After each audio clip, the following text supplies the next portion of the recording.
Alors peut-être que je vais pouvoir faire une autre vidéo dans une vidéo. Alors, rebonjour à tous, on va discuter aujourd'hui pourquoi ne pas avoir un similaire. Allez, c'est parti.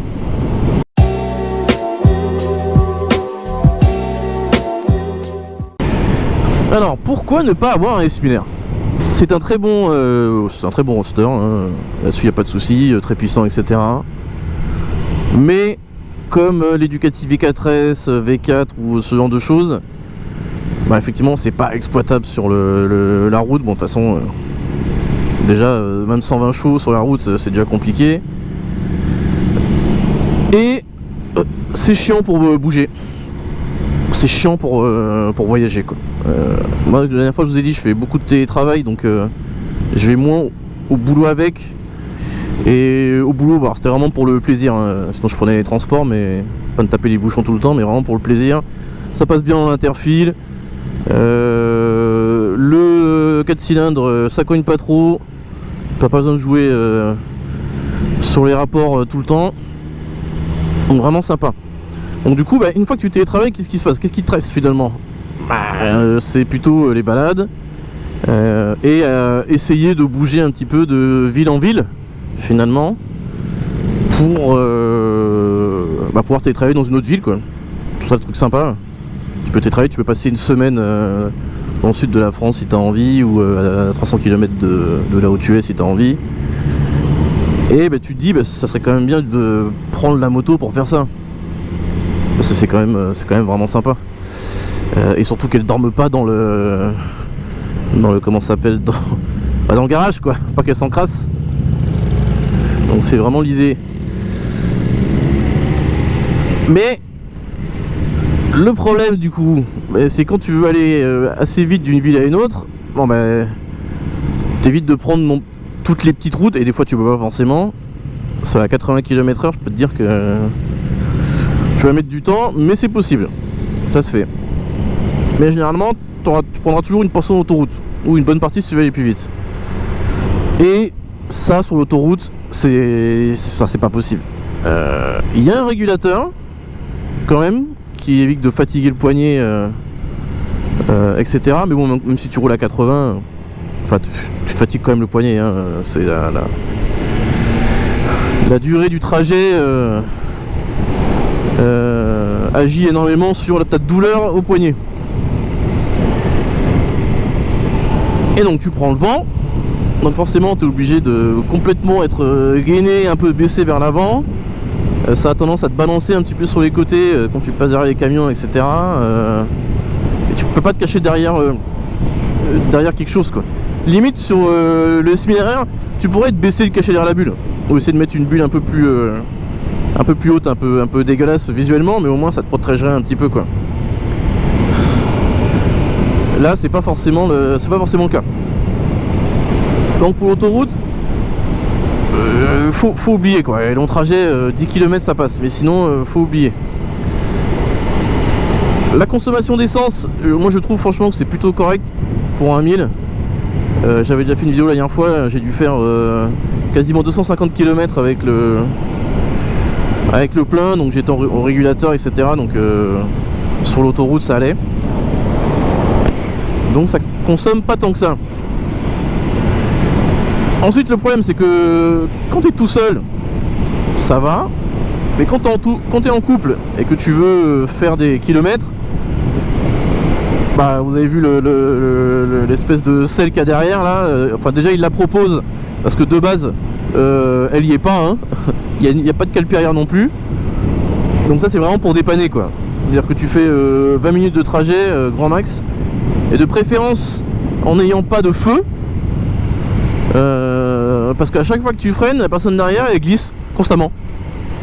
Elle te glisse constamment dessus, donc en fait il faudrait qu'elle soit penchée sur toi, sur la pointe des pieds, sur les cale-pieds, pour et limite te pousser avec ses bras pour ne pas tomber sans arrêt, quoi.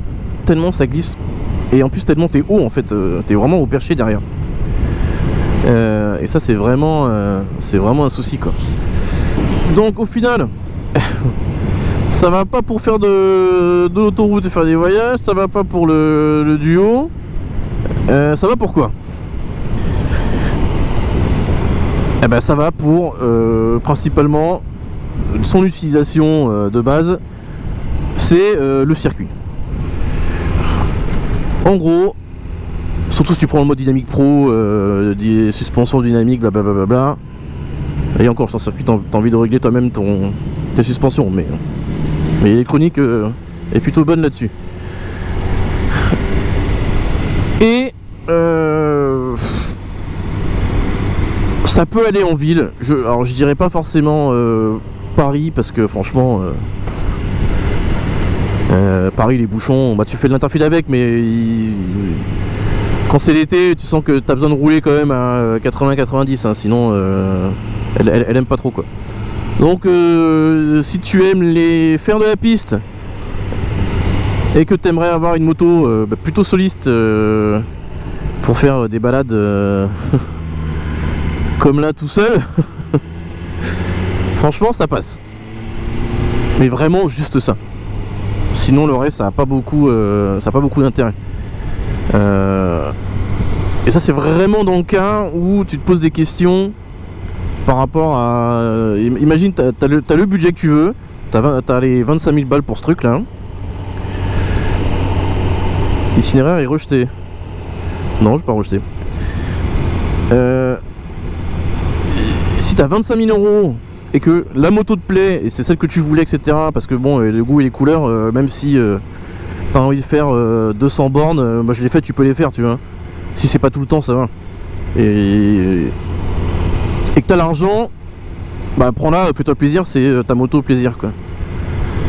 Par contre, si tu te poses des questions dans choisir une moto pour pouvoir tout faire, finalement faut aller sur un trail quoi. Et pourquoi il faut aller sur un trail et pas un trail forcément radical? Ça peut être des trails sportifs comme le S1000 XR ou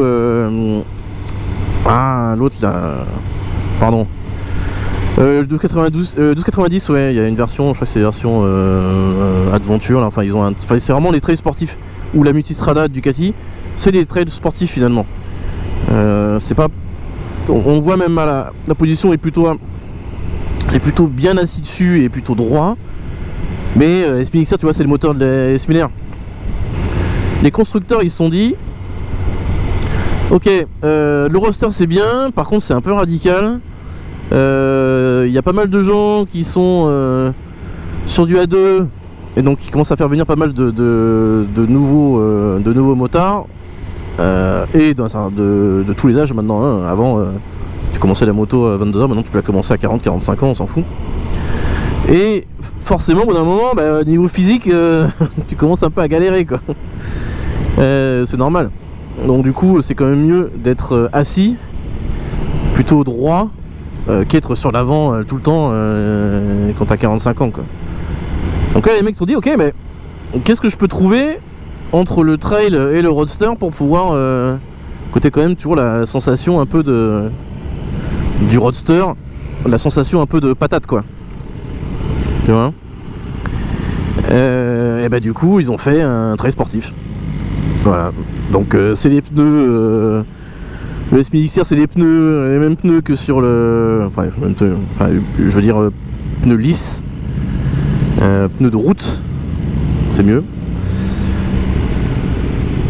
Et t'es assis tout droit. Par contre t'as la même patate quoi, c'est le même moteur, t'as vraiment la même patate.